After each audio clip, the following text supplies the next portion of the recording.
Thank you, everybody. Welcome. This is the Springfield Planning Board meeting for September 15th. Phil, if you would read the roll call, please. Mr. Cunningham? Mr. Cunningham? We can't hear you. You're muted.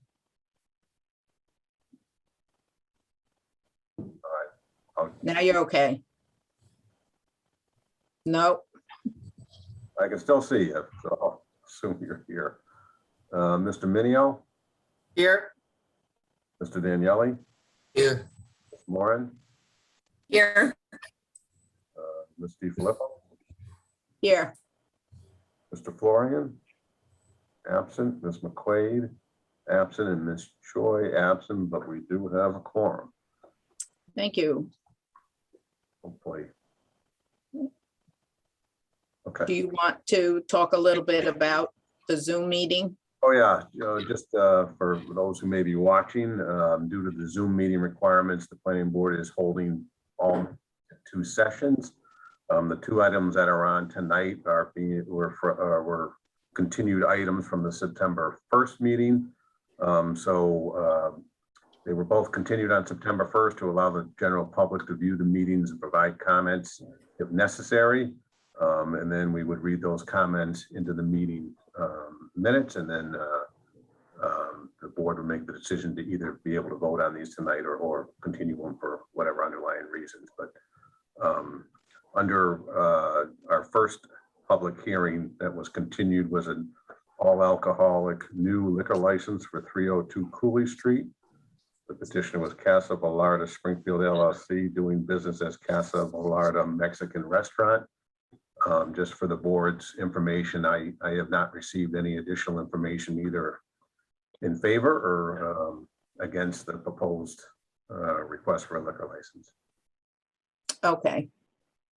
Are there any other questions or concerns? This is Attorney John Laterra Bellina. There's nothing for me unless my clients have any questions or comments. Okay. No. Any of the board members? Not for me. Okay. Then, hearing no other questions or concerns, I will accept a motion to close the hearing. Move to close the hearing. Thank you, Rosemary. Thank you, Rico. Seconded. Phil, want to do roll call? You're voting to close the hearing, Mr. Cunningham? All right, nodding, but we still can't hear you, but I'll just go with this, that you're Mr. Minio? Yes. Mr. Daniele? Yes. Warren? Yes. Steve Filippo? Yes. And Mr. Florian, Ms. McQuaid, and Ms. Choi are absent. Okay. Now that we've closed the hearing, the public hearing, is there anything else from board members? Then I would accept a motion on this petition. I move to approve it with the following conditions. The hours of operation shall be no later than 12 a.m. and there shall be no banners, streamers, or pendants located on the exterior of the building. Thank you, Rosemary. Is there a second? I second it. Thank you, Rico. Bill, if you would do roll call. Voting in motion, Mr. Cunningham? Yes. Oh, there we are, yes. All right. Mr. Minio? Yes. Mr. Daniele? Yes. Ms. Moran? Yes. Mr. Filippo? Yes. And Mr. Florian, Ms. McQuaid, and Ms. Choi are absent, so the motion is approved. Congratulations, gentlemen. You're off to the liquor license now. Thank you. Have a you good very much. evening. You too. Bye. Thank you. Phil, Okay, would you, the next one, please? yeah, under the next continued item, it is for a zone change number 3225, address 797 Berkshire Avenue and rear Berkshire Avenue. Zone change from business A to business B, petitioner 1626 Bay Street LLC.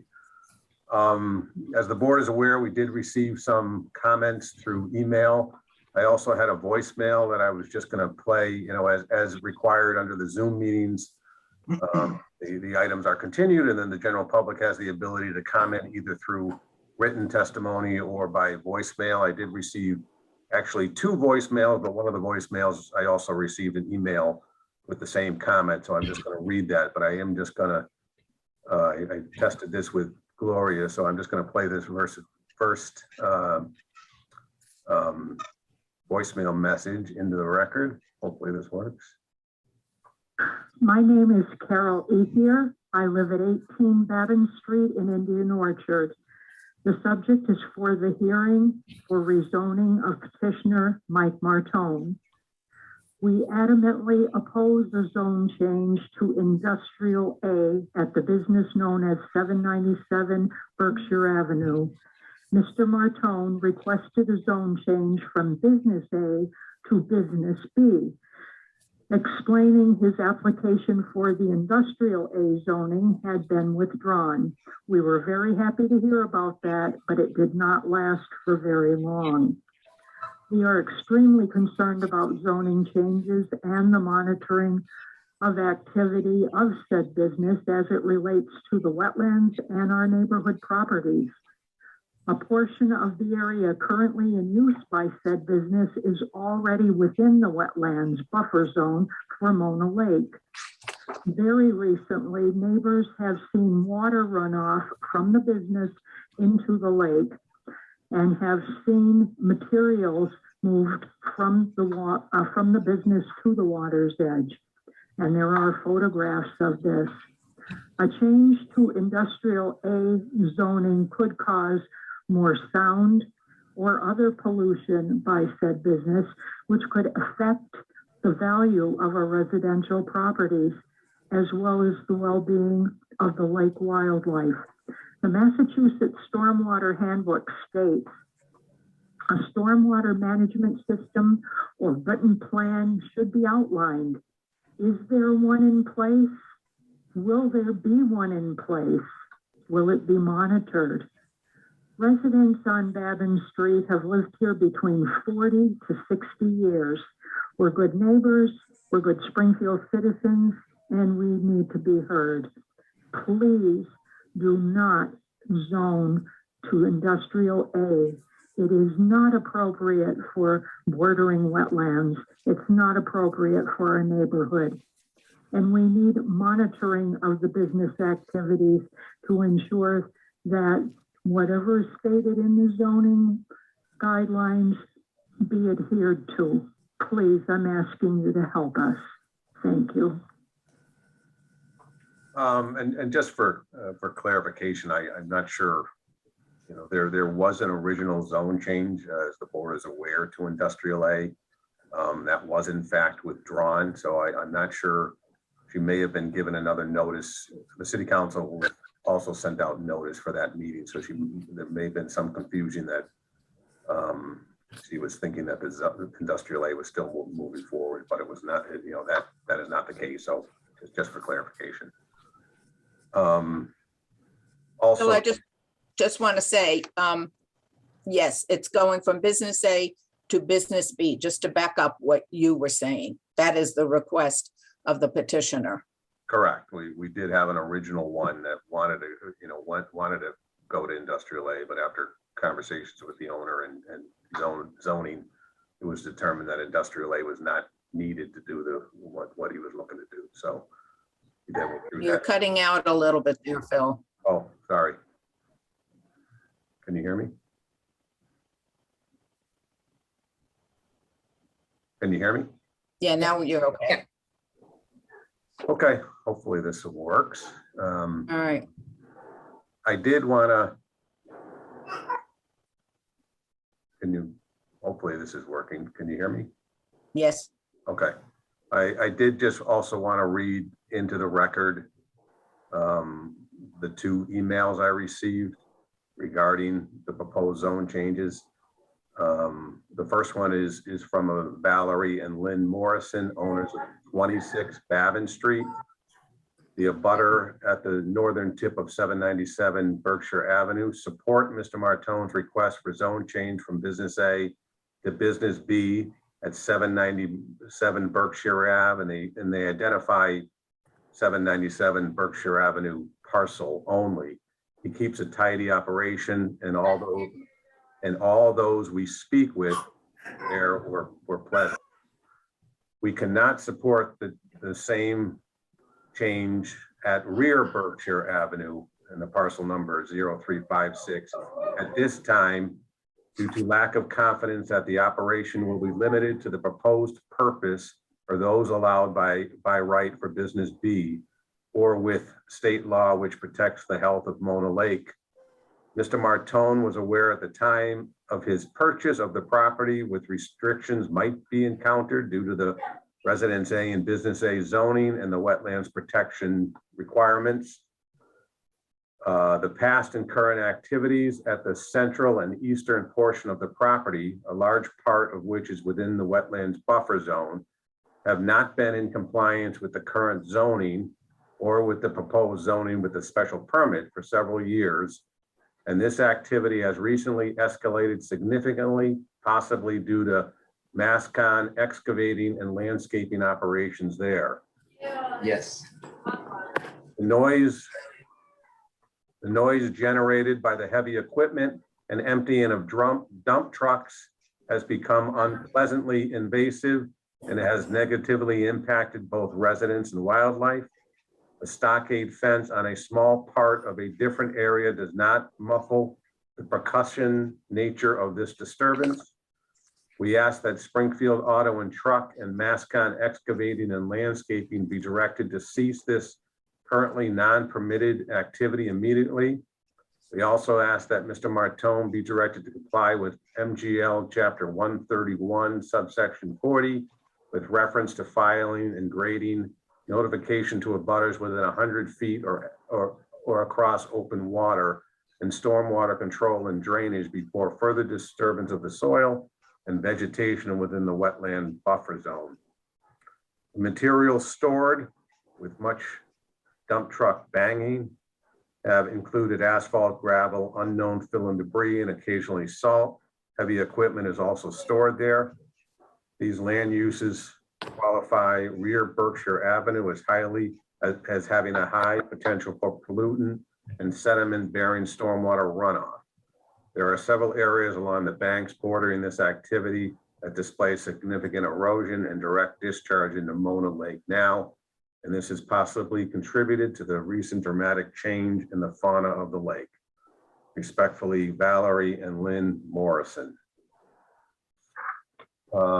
And then lastly, I just have one more letter I would like to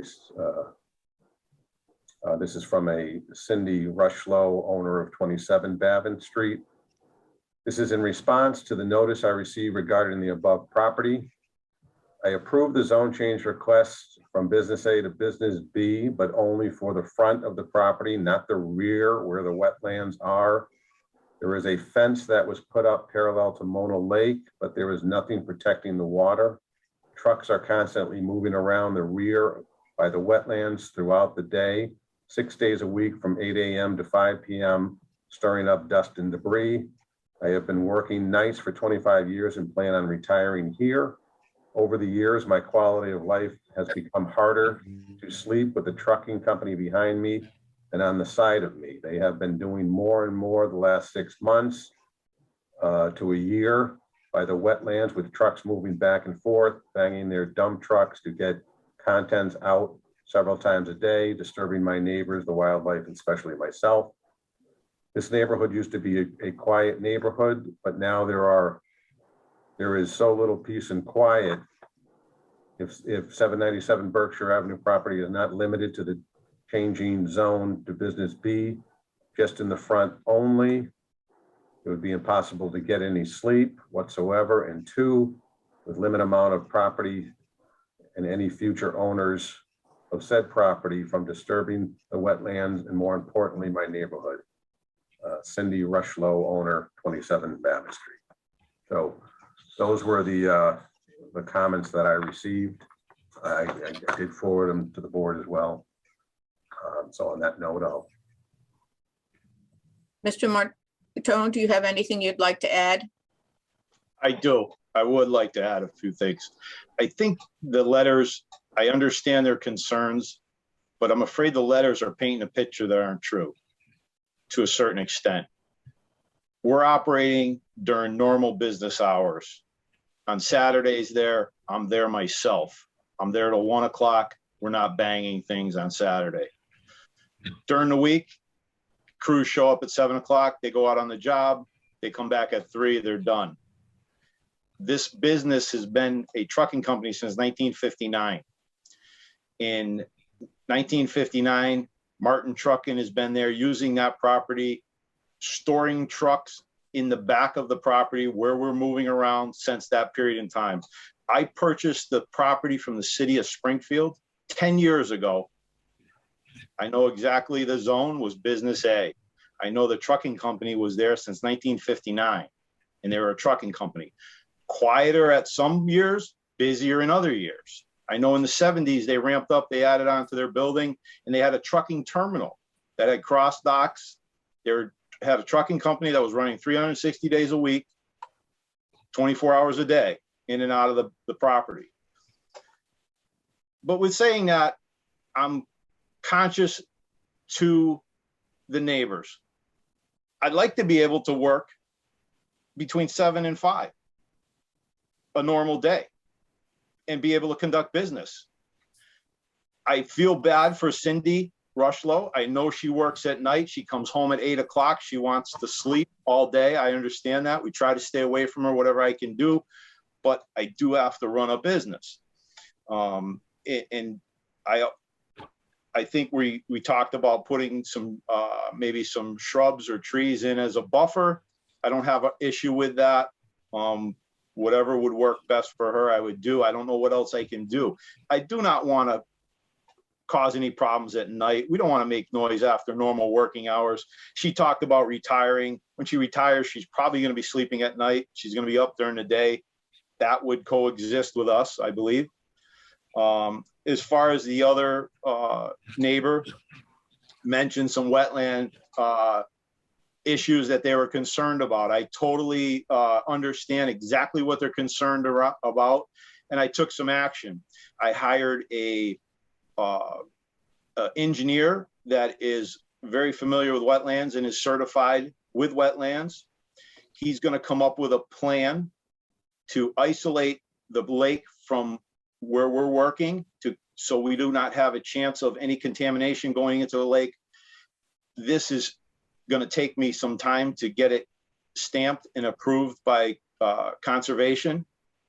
We have to have a certified engineer come in, lay down the plot plan of the spaces we're confined in. They're going to have to come back with the wetland engineer, develop a plan to isolate it so that we don't have any breach whatsoever towards Mona Lake. And once that's stamped and approved, then we can move forward from there, and I feel comfortable moving forward. I don't know what else I can do. It's been a business since 1959. It's been trucking. It's been material storage. I don't know what else to do. I'm trying to do everything I possibly can. I'm willing to put up some type of buffer for sound, but I don't know how you would eliminate sound totally. I do want to make one point though. There's an active railroad track that abuts the property that runs right by Mona Lake, within 75 to 100 yards of the lake in this area that we're operating in. And that train is extremely loud. It's a double track. It's a highly active track, and it's used all day and all night. And there's a lot of noise. I hope that they don't think the train is me. And I really don't know if it's documented and anybody ever looked into that, but there's a lot of noise there. And I know I'm not there after 6 o'clock at night. And I hope they don't think I'm working late, or on a Saturday, they said all day, and I'm not there all day. So I hope that the train's not hurting me in that aspect, but there's a lot of noise there. But I understand I'm not looking to contribute to more noise. I just want to be able to work from 7 to 5, 7 to 4 maybe, and run a business. And you know, the other gentleman mentioned a company by the name of Mascon. They were there 10 years ago, 8 years ago. They're gone.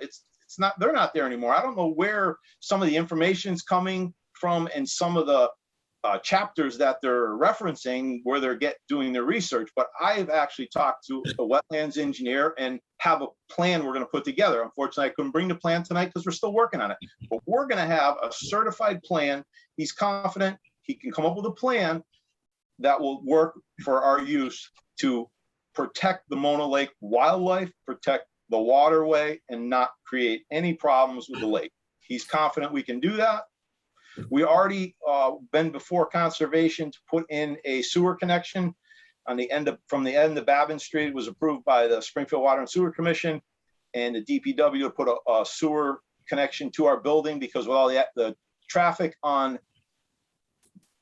Berkshire Ave now, we can't get across the Cottage Street where the sewer connection is. Because of the railroad trestle up on the hill, the sewer connection stops over on the end of Cottage Street. So I'd have to come across 4 lanes of traffic. Water and Sewer thought it was a better idea to come through the back of Babin Street. We already had all the wetland delineation done. That's all approved, and we are moving forward with that portion. So that to add this to it can be done. It's just going to take a little time to get it done, but I'm confident that the wetland portion we can take care of, no problem. As far as working with the neighbors, I mean, I think it's a 50-50 thing. I mean, I'm looking to work with them and do whatever I can possibly within reason. If they had that same attitude, I'd be great. I think we could work it out. But we had a meeting, we sat down, Indian Orchard Citizens Council met with me. They liked the idea. They thought it was great. But, a few of the neighbors had some concerns. I totally understand it. I don't have an issue with their concerns. I'm not upset. I just like to work with them to move forward on our project. Okay. And do what we can to, I don't want to limit myself being able to work there. I can't work 3 hours a day or something like that. I need to have the capacity to operate a business and generate an income. But, I respect, I wouldn't, even think about past 6 or 7 o'clock at night, making noise. I mean, that's just courtesy, and I'm not looking to do that. I mean, I know there's laws against that anyways, but that's not my goal. My goal is not that. It's to cohabitate with the neighborhood. Well, I think that tonight, making mention that you're having a wetland specialist look at that and put in place some plan to protect the wetlands is definitely addressing one of the concerns that we have heard from the residents. So that's a positive in your favor. Let me ask you, are you the only tenant in that building? Yeah, I am the only tenant in the building, correct. I used to rent the front of the building out to a bus company, and then I rented it out to a trucking company, but now we've grown so much that we're using the entire building. Okay, all right. I think that may also be part of the changeover, that there were previous people there that caused concerns, and with a new person coming in, that also brings up those concerns. But we've made it, we understand now that you are the single tenant, that you are doing a wetlands study, and that will help that. Are there any questions from the board members? Yeah, I have a question, and I was hoping, can you expand on exactly, what your business is? I know you said it's, trucking related, and, you had your hauling material. Can you just, what kind of material? Is it gravel, concrete, et cetera? Where's the material stored? So this has a lot to do with a conversation we had with a wetland engineer. The trucking material that the people are talking about, they see, is when the trucks come back, they empty out a small little portion of material to get out of the truck so it doesn't freeze up overnight. What I mean by freeze up is not a temperature freeze. It binds up and it gets stuck in the truck and you have to shovel it out. So they knock it out. They come in the next day, they grab a little bit more material. It's minor fill. It's not storage of huge amounts of product. It's not product for sale. It's strictly just related into just keeping the trucks maintained properly.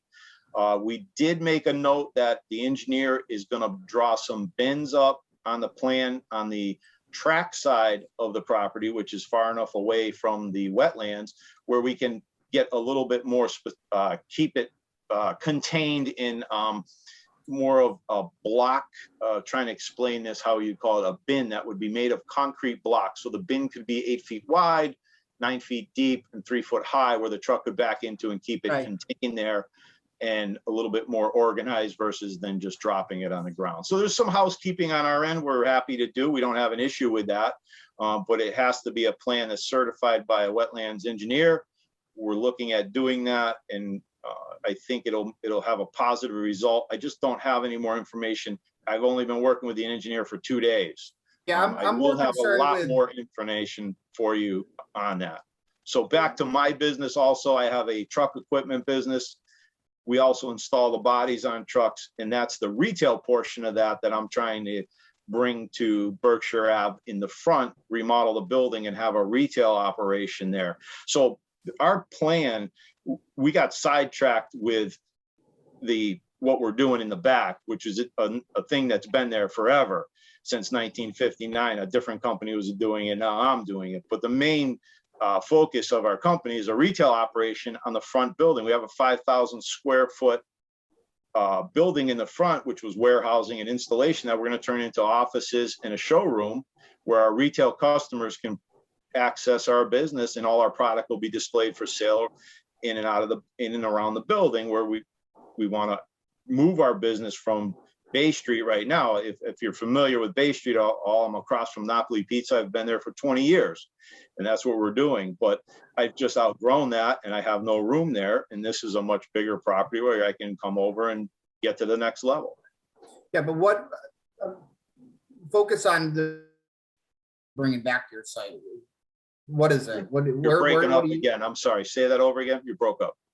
And so can you just elaborate on the specific type of material that you're storing on the site? Is it gravel? Is it building debris? There's sand, and there's some blacktop, they call it there's a name for it. It's a patch. They patch holes in roads with. Millings? And it's kind of like a milling, but it's more of it compacts, and you can run it over with a packer. And it's really not stored on the property for, it's not being brought out to the job site and stored there. It's residue left over from the trucks that they just organize and add it to another. They buy materials at Gleason Asphalt, go over there and buy some hard pack, and maybe there's a yard of hard pack that is still on the ground that gets added to that, So the guys make good use of the materials. Materials are expensive, so they try to use everything they have. So it's not a store. I know one of the letters had said that they had a concern about salt that may be discharging. Are you doing like snow storage, or you're hauling snow back to the site? So back when we were slower and we weren't using some of the property, we had a contractor that asked if they could have dump some snow in the winter. It was a bad winter, and they said, "Hey, can we dump some snow there?" I says, "Yeah," and we dumped snow. Now this snow came from a parking lot, which is clean, fresh snow. It's not road snow. So I believe that the gentleman, Morrison, contacted conservation and said, "Hey, this guy's dumping snow," from what I got. And I found out about it afterwards. Conservation talked to them, and they said, "Well, it's just snow." And they didn't cite me, and they didn't have an issue with it. But we're not doing that anymore because we're just, it's not in my plan, and I don't see it in the future. I don't have the room anymore. We're using it for the trucks. So no salt at all? Yeah. No, and that's something that I don't understand. If they're thinking like we're storing piles of rock salt, we're not storing any piles of rock salt for reuse. I mean, what they're addressing is what they're seeing. So perhaps it had been snow and it looked like salt. Yeah, it's clean snow, not salt. So I don't know why they think it's salt. Everyone pre-treats their parking lots. I mean, there's definitely so there's salt in it. There's also a parking lot. May not be a street, but it still has cars, it still has debris, it still has salt. Correct, but I believe that the amount that conservation was saying could be in there, they have a formula that they didn't see a big issue with it. But moving forward from that point, once we get the barrier between the edge that everybody was concerned about and the area that we're driving in, there'll be no chance of contamination. The barrier, I would assume, is going to be approximately 2 feet tall, and it's going to isolate it so that there's no problem of contamination. And I think the biggest thing that the engineer pointed out to me, that the pitch was in the correct direction. The pitch pitched away from the lake and it pitched toward the railroad tracks. And there's some natural pitch in there. And, you can see it and you can see where the water goes. It doesn't go to the lake. There is a minor berm there on the lake now, but it's not big enough. It's minor and it can be breached if something hits it or somebody moves Right. near it. We'd like to isolate it correctly. We have the engineer. He thinks he has a plan. I just need more time to put it on paper. We'll have it. You're welcome to look at it and it's going to be done. But to the point, there will be no more people, no other people coming on site and dumping snow once. Correct. Or other things. Correct. It's That not you're not something controlling. for storage. It's in All my right. control. I'm there every day. I'm an on-site owner. When my other tenants were there, I was on site every day. I kept the watch on the building. We tried to be the Okay. best tenant, best Right. neighbors we could be. All right, Yeah, Do from, So from an I- go From an ahead. engineering standpoint, without having a grading plan that is showing contours, it's, I guess I'll take your word for it, but, any sort of untreated discharge, runoff from that property into Mona Lake is a direct violation of city code, the Massachusetts Stormwater Standards, the Wetlands Protection Act. So I it's a little totally concerning agree with you. without I totally seeing- agree with you. And that's without why seeing I what you're said, looking. I'm And- sorry. So the actual back, so I understand what you're doing in the front. Now, the back, is that gonna be like, you're gonna store like vehicles, equipment, or? In the back is going to be the same as it is since I've been there for 10 years. It's truck equipment, trucks, trucking related things. It's not changing. It's been there. Yes, it's gotten a little busier. Sometimes it gets slower, but we keep it during the working hours. Yes. We are putting a plan together, and I want to just stress the point. You're absolutely right. You don't want to breach the lake. You don't want to create a problem. You're absolutely right, 100%. But there is something I can do to help that immensely. And that's, I talked to conservation and the office said, you can put up a barrier there. It has to be designed by Yeah. a certified engineer, which I did. So I brought all these people together to start the ball rolling. I can't give you any documents on paper until they start their design and get it done and it gets approved by conservation. But we're Yeah. going to be going before conservation to get it approved. And regardless if whatever happened in business, whether I was going for this, going for that, this needs to be addressed because it doesn't matter what zone I got there. It doesn't matter if I'm a residential house. I need to separate the lake from anything wherever I have anything, because I don't want that liability on me as a business owner of having a conservation breach. I don't And, have a problem with that. And I'm going forward with that without, whether you said we'd give it to you with it or without it, it doesn't matter. We're moving forward with it. No, we understand that. You Thank know, you, Mr. Martone. Luca, do you want to finish? Yeah, please, if I may. So totally understandable. I know that obviously you're working with, engineers, designers to put a plan in place for your property. I know that you had mentioned that, you're going to be storing equipment back there. And correct me if I'm wrong, Phil, I think that, when we talk about storing, parking or storing of any vehicles requires, that surface to be paved. It's got to be on a paved surface. Do you have intentions on paving it? We can look into that for sure. I just don't know what type of paving is required. And because we've been doing it for so long, is it required? Do I need paving because it's been there since 1959, that use?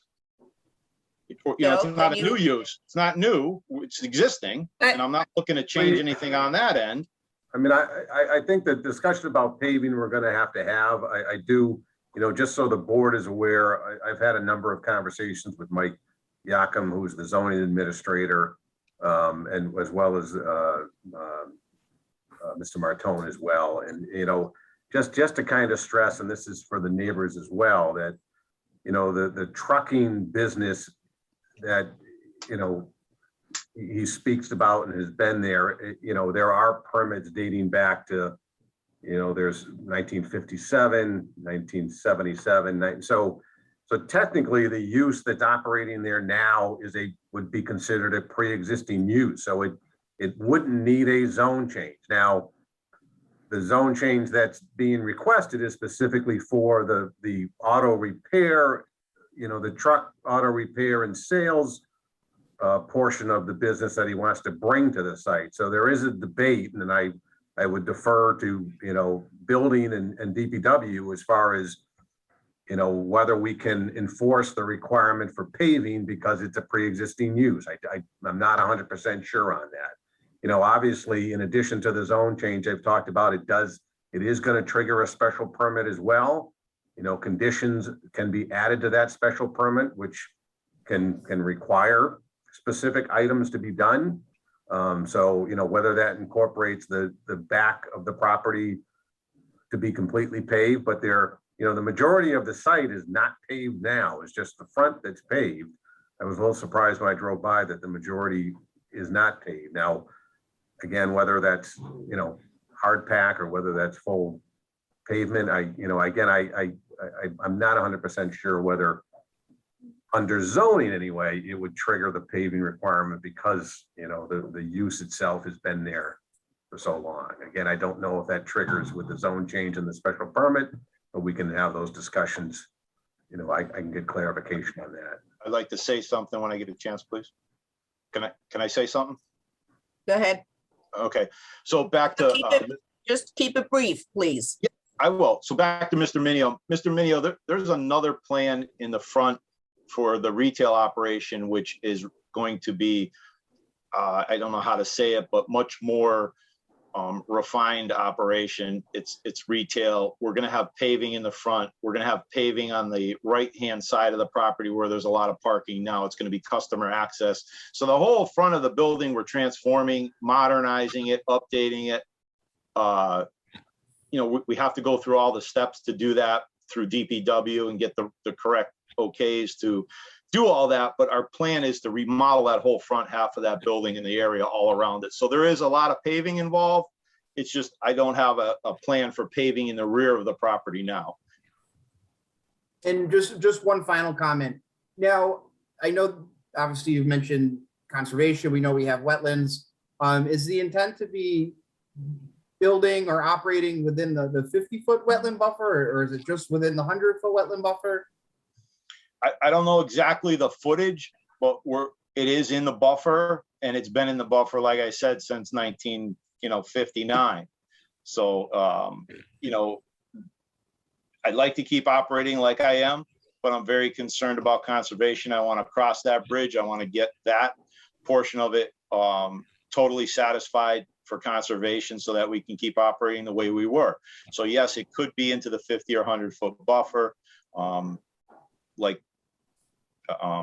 don't know exactly the number. I'd have to put a tape measure on it and tell you exactly what it is. All right. Are there any other questions or concerns from the board members? Oh, yeah. Go ahead, Rosemary. First off, none of them mentioned anything about nighttime. So that's not, I didn't remember, I have only got one that I'm reading, but I don't remember them complaining about nighttime just during the day. So I think that's like a non-issue. I'm agreeing with Luca. I have a lot of concerns. The fact that it's been there since 1957 doesn't mean it's the way it should. Oh, that's how it was. It should always be. I mean, we didn't know a whole lot of things in 1957 or 67 or even 77 with the damage we've been doing to the earth and to the water and to everything else. So I guess my next question is for Phil. He's working with an engineer, an environmental engineer. Is there any way that we can either wait and see what that plan develops or make it part of our conditions? I just have a lot of concerns with this, you know? Well, I think actually, I think Mr. Martone was, I think what my suggestion to the board was be to, I mean, unfortunately, you can't condition a zone change. It's either yes or no. Zone changes, unlike special permits, cannot be conditioned. So it's not, you know, it's the same as you can't approve a zone change and say, okay, I'm approving the zone change for only this use. You just can't do it. So So that's a determination that ultimately has to be made by the board, but I do believe it's probably a reasonable request to ensure that the wetland, the issues raised by the abutters are being addressed prior to a vote of the board. I certainly, Okay, again, at the end of the day, the use that's there is the use that's there, unfortunately, at least as far as zoning goes. So I'm not sure, even if the zone change gets denied for some reason by the board or by the city council, the use that's operating there now can continue to operate, at least as far as the zoning code is concerned. Wetlands is a whole another issue. And I know Mr. Martone's working directly with Kevin Chafee, who's the staff of the Conservation Commission. So, I do believe it's a reasonable request to see, I don't know how long that plan would take to develop, but I do believe, our next meeting is October, I believe it's the 6th. So I don't believe it's an unreasonable request to table this item until that time to see if there's more information available. And Phil, is now, obviously there's two properties. Is this two separate votes or is this one vote for both? Well, technically under the GIS, it was two parcels. Mr. Martone has done an A&R plan which combines those two into one. There's nothing to say that a zone change doesn't have to follow property lines. So theoretically, could you vote to approve the front versus the back? You could. Zone changes can be amended to reduce in size. Again, I don't, that's not, that doesn't change what's happening there now. So that's what I just want to stress to the board by even if this, again, as I mentioned, even if this zone change happened to get denied, it doesn't stop the use that's operating there now, because the use that's there now is a pre-existing use. The zone change that we're talking about for the business B is strictly to allow his Bay Street operations to move to this location because it involves repairs on, trucks and truck sales. And so, but, not giving him the business B doesn't end what's operating there now. So I think that just needs to keep in mind. Right, and we don't know whether the change of zoning we don't know what the effect that would have on the existing special permits that they have in place, correct? Well, I don't believe there are no special permits in place. Again, this use has been operating since the 50s. So back in the 50s, you didn't need special permits for this use. So again, the use that's there is considered a pre-existing non-conforming use and can continue forever. Yeah. But if he wants to move the retail operation over there and the sale of vehicles, then you do need a zone change. But Understand, thank you. Mr. Martone, would you consider continuing this hearing until October 6th, when we can look at the wetlands report? Yeah, absolutely. I need time to put it together, and I don't have a lot of experience with it, so I can't give you answers to questions that I don't have the right knowledge to. I'm not a professional. I don't have an issue with that at all. I'm concerned about taking care of the wetlands. We're fine. All right. So why don't we do this? Why don't we continue this hearing to October 6th? You keep in contact with Phil, let him know if the report will be ready. If the report isn't ready, we can continue it to the next hearing. I think it's an important aspect to your zone change, because there are questions, and I know the neighbors have questions. So to be able to present a plan for saving the wetlands, continuing. I understand what you're saying. I understand. Right. Totally. So I think that would be beneficial for you. yeah, and I don't have an issue with that. and I did. Thank you. Mr. Martone, I think, it's to his,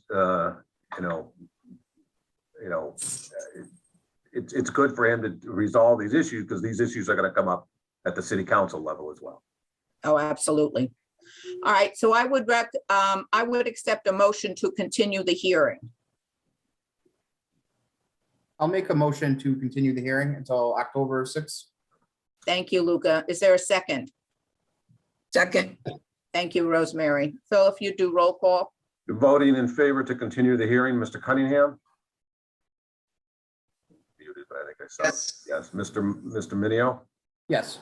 Mr. Daniele, Yes. Ms. Moran, Yes, Ms. Filippo, Yes. and Mr. Florian, Ms. McQuaid, and Ms. Choi are absent. So this item will be continued until the October 6th hearing. Thank you, Mr. Martone. Thank Thank you you. for your time to hear my case. Thank you. Okay, quickly. Are there A&Rs? Now, let me just quickly bring up, I just have two quick A&R plans to bring up here. Let me just, hold on one second. I can find it here. And just to let board members know, I will not be at the next two October meetings. are you back traveling? Yes, Oh, I'm sorry. oh my God. Can you guys see that? Yes. Yeah, Oh, this is just an A&R plan on, it's right on the corner of Stafford Street, Goodrich and Stetson Street. You can see they're reconfiguring this lot here. There's a lot line that currently goes down the middle. They're getting rid of that to make one lot. And they're also just moving this little corner over here over a bit. So it's basically just a reconfiguration of existing parcels. Okay, move to approve. second. Second, Rosemary. All those in favor? Aye. And the second one, this is the 1331 Elm Street downtown.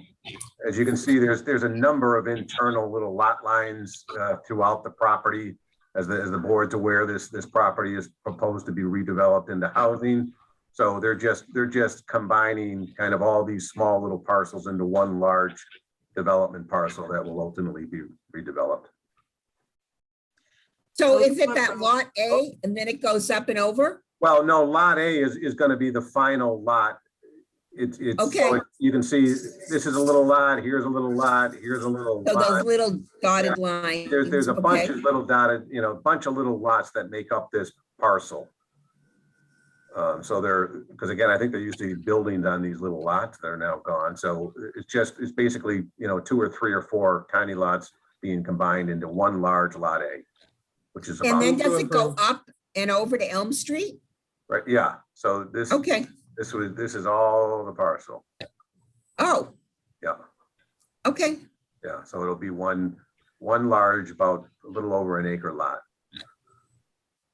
Okay. Move to approve. Second.